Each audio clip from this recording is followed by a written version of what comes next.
Gəl belə danışaq da, yəni ehtiyac yoxdur deyirsən, amma ehtiyac olmasaydı ən azından orada öz işlərini paylaşmazdın 2-3 dənə. Prosta o 2-3 dənə işini tutuzdurmayıb deyə ya həvəsdən düşmüsən, ya özünü çəkməmisən, ya məhsulu düzgün paylaşmamısan, insanlardan maraq oyada bilməmisən və sən bu ideyanı buraxmısan.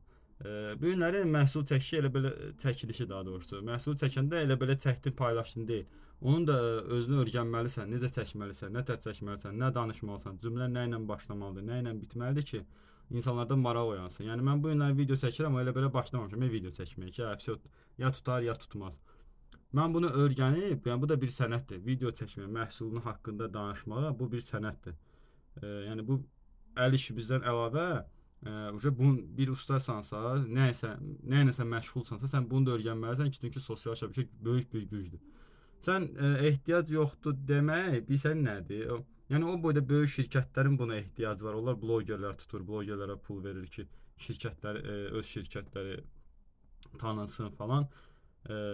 O da büdcəni artırmaq üçündür, izləyicini artırmaq üçündür. İzləyici artıqsa büdcə də artır, çünki klient gəlir və sən orada uzun məsələdir də.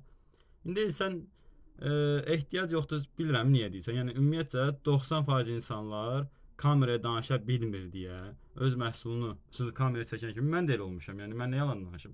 Mən də birinci dəfə telefonu əlimə götürəndə özümü itirirdim. Fikir dağılırdı, başlayırsan aktyorluq eləməyə, aynəsə belə danışsan. Yəni özün olduğun kimi olmursan, onda da məhsul satılmır. Çünki izləyicilər sənin süni olduğunu görür. Yəni onu kameradan hiss olunur. O da zamanla keçən şeydir. Yəni bu ümumiyyətlə başqa bir dərsdir. Bunun haqqında mən ümumiyyətlə Telegram kanalda keçirəm. Yəni sən deyirsən mən ehtiyac yox. Ehtiyac sənə də var, hamıya var. Bütün nəsə işlə məşğuldursa, bugünkü gündə sosial şəbəkədə paylaşmaq, danışmaq ehtiyac var. Amma hər kəs onu bacarmır. Yəni o qədər sexlər var, amma baxsan ki, onun 15-i paylaşır.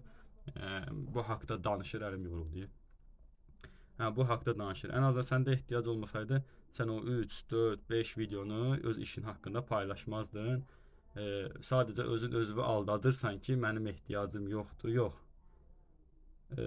Sən özünü inandırmısan deyə heç onu başlamırsan. Amma özünü birinci razı salsan ki, yox, mənim ehtiyacım var, sadəcə mən bunu bacarmıram. Onda ki, başlayasan onun çıxış yollarını axtarmaq.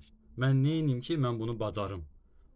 Amma ona kimi sən nə qədər ki deyəsən mənim ehtiyacım yoxdur. Nətə, yəni sən ustasan. Sən istəmərsənmi məsələn sabahların işin o qədər çox olsun ki, sən işçi tutarsan. O işçi səni işləsin. Məsələn bir işçi yox da, 10 işçi tutasan. 10 işçiyə qədər iş götürmək də bacarıq lazımdır. O bacarıq isə məhz sosial şəbəkədən gəlir.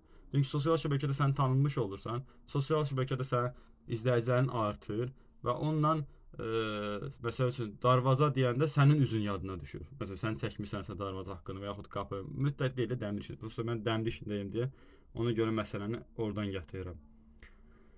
Ona görə sənin kimi çox adamlar mənə deyirdi ki, mənim ehtiyacım yoxdur, yox mən belə.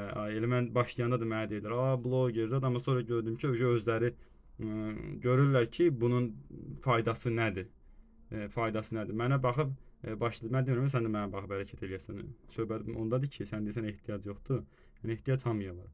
Və o ehtiyac olmayanlar mənə deyənlər adamlar. Sonradan özləri başladılar.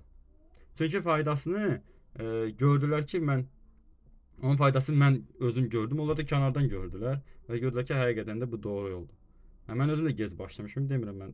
Bu 2018-də, 2019-da başlamaq lazım idi. Ona görə ehtiyac hamıya var, sadəcə əksəriyyəti öz-özünü aldadır.